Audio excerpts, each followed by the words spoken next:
jika sekolah memang harus memulai kegiatan tatap muka, tentunya semua sekolah tersebut harus siap untuk melakukan protokol kesehatan yang ketat. Insya Allah kami siap mengikuti peraturan dari pemerintah untuk melakukan kebiasaan baru dengan melakukan social distancing dan mencuci tangan serta aturan-aturan lain.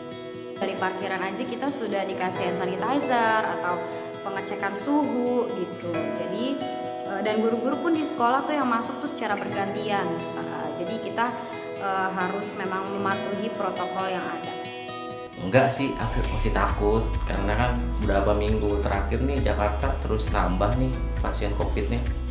Siap nggak siap sih gitu, tapi kalau emang tahun ajaran tetap dimulai bulan Juli, tapi tetap dari rumah, sekolah dari rumah, belajar dari rumah untuk anak usia TK ya gitu, kayaknya sih masih bisa. Tapi kalau udah harus tatap muka, udah harus pergi ke sekolah, ketemu teman-teman, ketemu guru, kayaknya sih belum siap deh. Mendingan TK-nya ditunda dulu sampai tahun depan.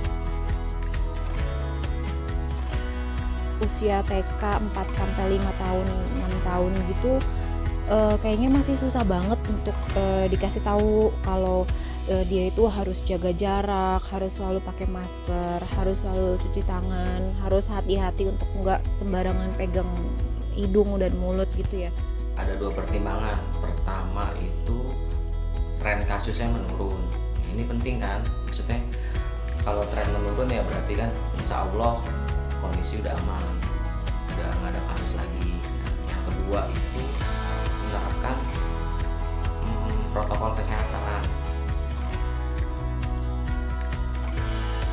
Memang sulit dan juga merepotkan, tapi semua harus dilakukan dan semua wajib melakukan karena ini adalah untuk keamanan dan kesehatan anak-anak sendiri.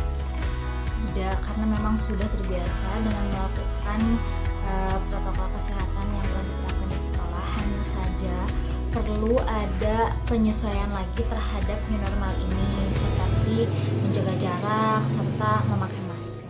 Awal itu merepotkan ya, karena mungkin belum terbiasa gitu. Tapi kita kan pasti bisa karena nanti akan terbiasa juga.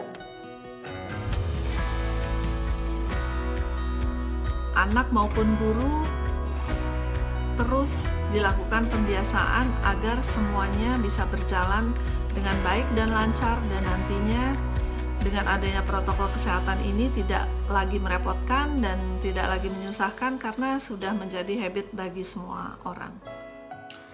Pada awalnya pasti akan terasa sulit bagi kami juga murid-murid baru yang baru mengikuti sekolah, tapi kami akan lebih ketat lagi untuk menerapkan. Memang itu sulit, tapi yakin banget itu pasti bisa. Justru karena anak-anak itu lebih mudah mengikuti gitu, jadi lebih mudah, oh ya oke gitu. Apalagi kalau anak-anak itu memang di umur-umur segitu mereka mudah mematuhi peraturan-peraturan yang ada gitu. Tapi mungkin kita nanti mohon kerjasama antar orang tua dan guru aja sih. Nah kita kan nggak tahu nih kalau wacana homeschoolingnya kayak gimana.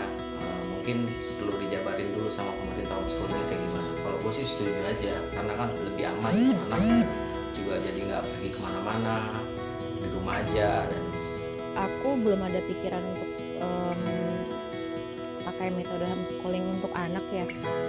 Tapi kalau memang ada orang tua yang berencana untuk homeschooling ya sah-sah aja sih.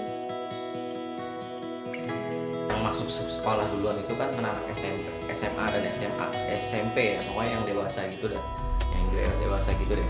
Nah lalu untuk yang SD, PAUD, TK kan masih bertahap tuh, masih lihat dulu kondisinya gimana. Mungkin bisa beberapa bulan setelah 13 Juli.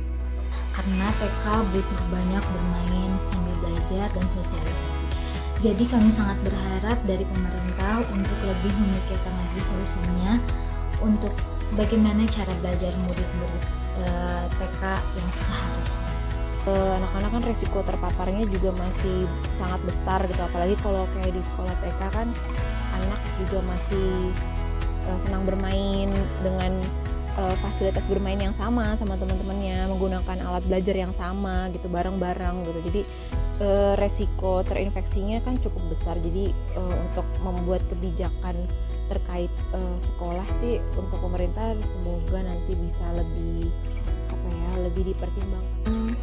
Dukungan pemerintah berupa dana untuk pembiayaan pembayaran gaji guru maupun honor guru juga sangat kami perlukan di sekolah swasta, karena sangat terasa selama masa pandemi ini jumlah siswa yang mendaftar berkurang dan jumlah guru yang ada mencukupi. Jadi untuk pembayaran guru dirasakan agak sulit. Terkait psikologi anak ketika tidak bisa berinteraksi secara langsung dengan teman-teman, apalagi kan anak-anak SD itu atau anak-anak TK itu umur mereka itu kan lagi butuhnya berinteraksi sosial dengan seumurannya mereka gitu, bagaimana ke depannya.